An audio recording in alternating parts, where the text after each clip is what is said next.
અંકલેશ્વર શહેરના કસ્બાદીવાડ નજીકથી શહેર એ ડિવિઝન પોલીસે સેન્ટિંગમાં વપરાતા જેક ભરેલી રિક્ષા સાથે 3 ઇસમને અટકાયત કરી ₹73,700નો મુદ્દામાલ કબજે કરી કાયદેસરની કાર્યવાહી હાથ ધરી હતી।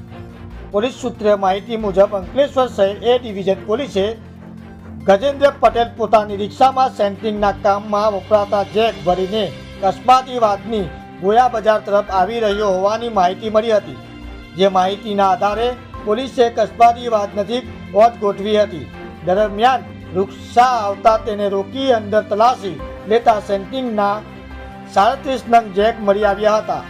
પોલીસે તેની પાસે જેકના જથ્થાના બિલ માંગતા તેણે રજૂ ન કરી સંતોષકારક જવાબ નહીં આપતા કરસનવાડીમાં રહેતા ગજેન્દ્ર પટેલ, સુરતી ભાગોળમાં રહેતા સુનિલ વસાવા અને હાઉસિંગ બોર્ડમાં રહેતા રાકેશ પટેલ અટકાયત કરી ₹3,700ના 37 નંગ જેક અને 70,000ની રિક્ષા મળી કુલ ₹73,700ના મુદ્દામાલ કબજે કરી ગુનો નોંધી વધુ તપાસ હાથ ધરી હતી।